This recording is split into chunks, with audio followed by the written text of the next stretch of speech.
Hello everyone, welcome to my channel. Please subscribe and keep watching more details. The Young and the Restless 2-week spoilers, rewarding redemption, haunting hallucinations, troubled teen, and the blame game.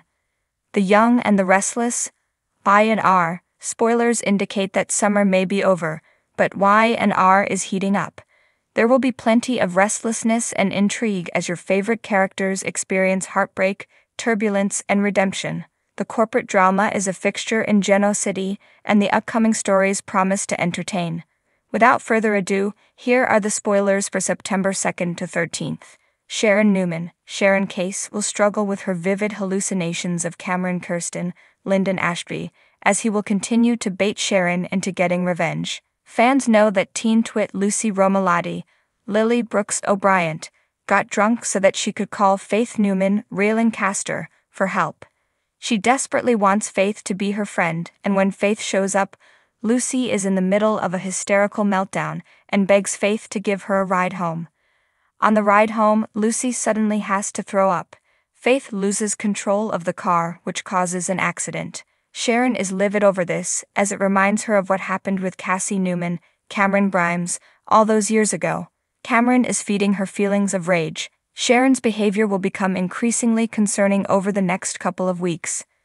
Daniel Romalotti, Michael Grazide, and Heather Stevens, Vale Bloom, are challenged as parents. Will Sharon's anger be a factor in this? Phyllis Summers, Michelle Stafford, knows what's happening with Sharon through her ex-husband, Nick Newman, Joshua Morrow. Perhaps Phyllis reaching out to Sharon or Faith and Lucy will give her the redemption she wants. She understands Sharon has been having a rough time, so maybe she can talk to her. Adam Newman, Mark Grossman, will blame Chelsea Lawson, Melissa Claire Egan, for their respective relationship issues.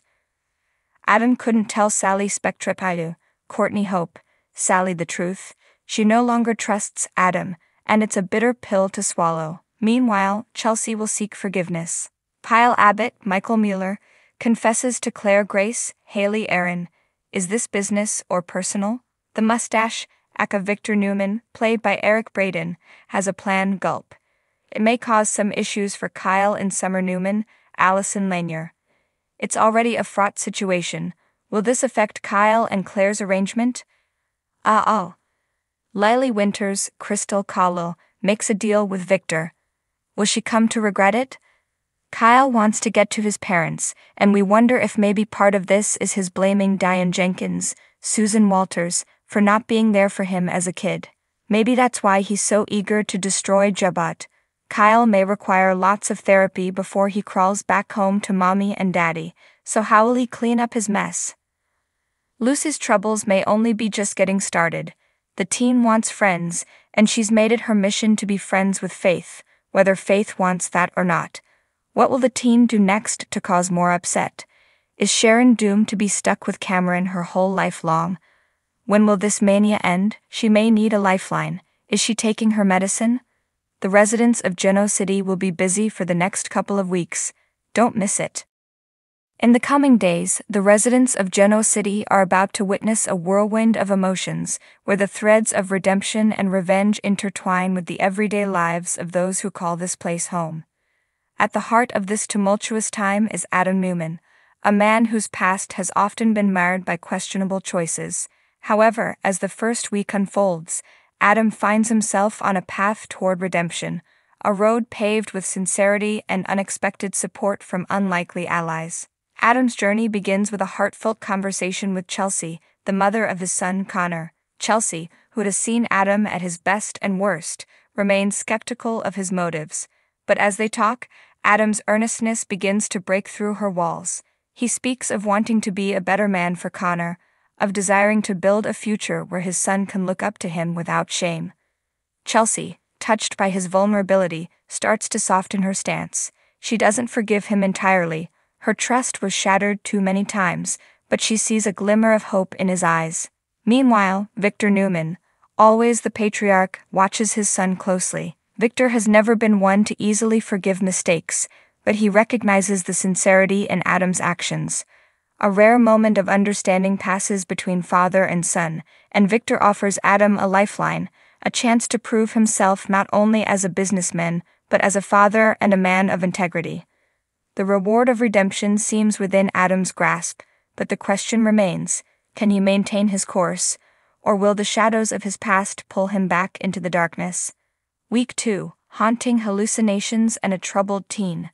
While Adam strives for redemption, another member of the Newman family finds herself caught in a psychological nightmare. Sharon Newman, known for her resilience, begins to experience disturbing hallucinations. At first, she dismisses them as mere stress-induced visions, a side effect of the pressure she's been under. But as the hallucinations grow more vivid and frequent, she can no longer ignore them. These eerie visions seem to center around her late daughter, Cassie, whose tragic death years ago left an indelible mark on Sharon's psyche. In her hallucinations, Cassie appears not as the sweet girl Sharon remembers, but as a harbinger of doom, warning her of impending danger. Sharon becomes increasingly paranoid, her grip on reality slipping as she struggles to decipher what these hallucinations mean. Are they a manifestation of unresolved guilt, or is something more sinister at play? As Sharon's mental state deteriorates, those around her begin to notice. Nick, her former husband and eternal confidant, grows concerned. He knows Sharon well enough to see through her attempts to mask her distress. When he confronts her, she breaks down, admitting that she's terrified she's losing her mind. Nick vows to stand by her, but even he can't shake the feeling that something is deeply wrong. Amidst Sharon's personal crisis, the spotlight shifts to the younger generation, where a troubled teen grapples with their own set of challenges. Faith Newman, who has always been the apple of her family's eye, starts to spiral out of control. The pressures of being a Newman, coupled with the typical teenage angst, push Faith to her breaking point.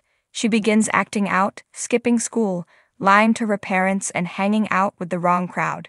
Her behavior raises red flags for Nick and Sharon, but they are too consumed with their own issues to fully address Faith's cries for help.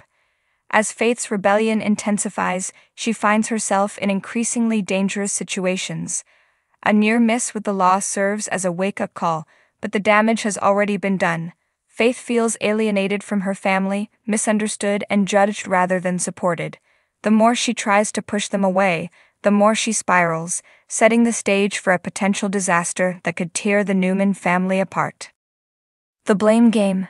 In the midst of these personal battles, Geno City becomes a breeding ground for blame and accusation. The tension between various factions escalates as secrets are uncovered and old wounds are reopened.